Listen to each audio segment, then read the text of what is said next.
never alone. You're a good, good father. It's who you are. It's who you are. It's who you are. And I'm loved by you. It's who I am. It's who I am. It's who I am.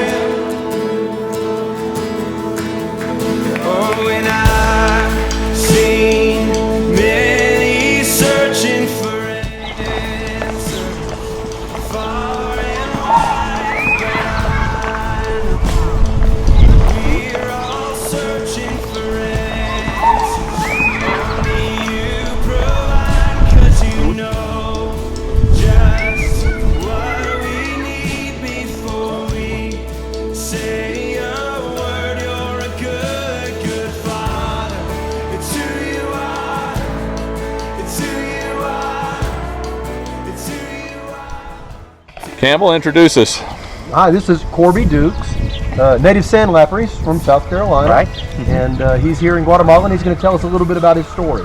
Right. So, yep. Welcome, you guys. So, Thanks. I've been in Guatemala 6 years Wow. as director of Kids Alive Guatemala, and we have this ministry. It's called Oasis Ministry, and so this ministry is focused on sexually abused and exploited girls. So that's all we have. So all the girls that are here are under court order protection. But we have 55 girls living here in 6 houses, 10 girls to a house. One house has 5 girls in it, but it's actually 10 because they have their 5 babies with them.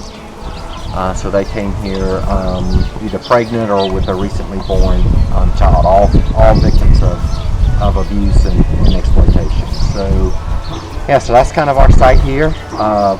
Plus we have another 20 children that we've reintegrated back to family. Right.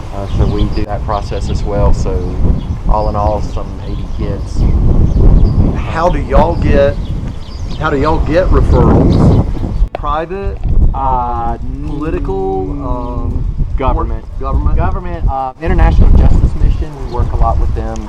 Okay. Somebody would make an anonymous tip. Generally, it's always an anonymous tip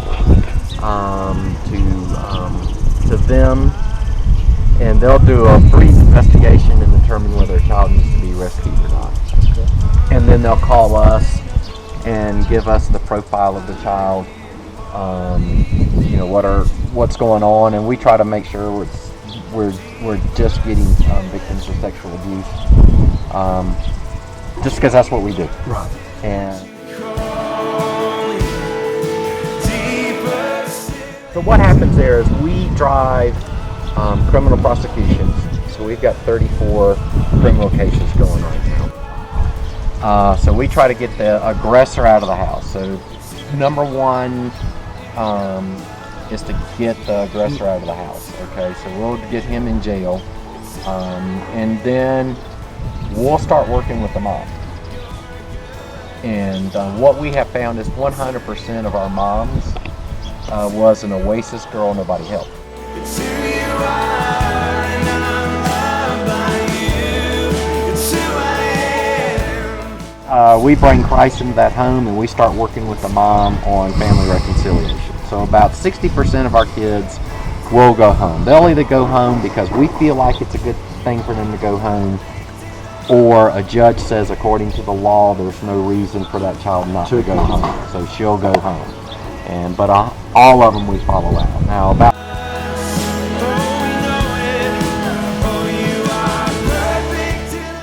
So it's classic as construction service projects. Okay, other teams have come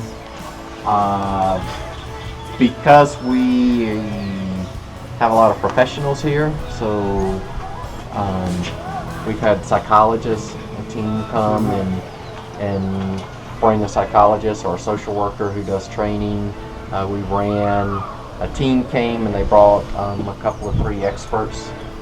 And while the team did fun things with the girls, the real purpose of it was to fund this conference that we held in Guatemala, in Antigua, and we had 90 Guatemalan judges, prosecutors, and psychologists, court psychologists, at the seminar on how to do forensic interviews for child victims of abuse. So you bring mostly professionals down for Professionals specific can reasons. come and do things, or people can come down and do construction projects. We got a couple of things on the plate here, a couple of things in Zapote doing construction. People have come down and run like a spiritual retreat. And the best value for that is that they come down and run a spiritual retreat for the staff.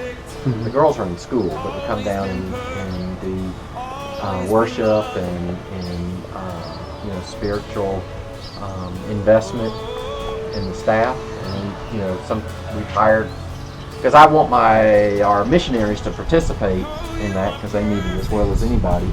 And so we've gone off and got people to come in and translate. How many staff members do you have, Corby? 30. 30.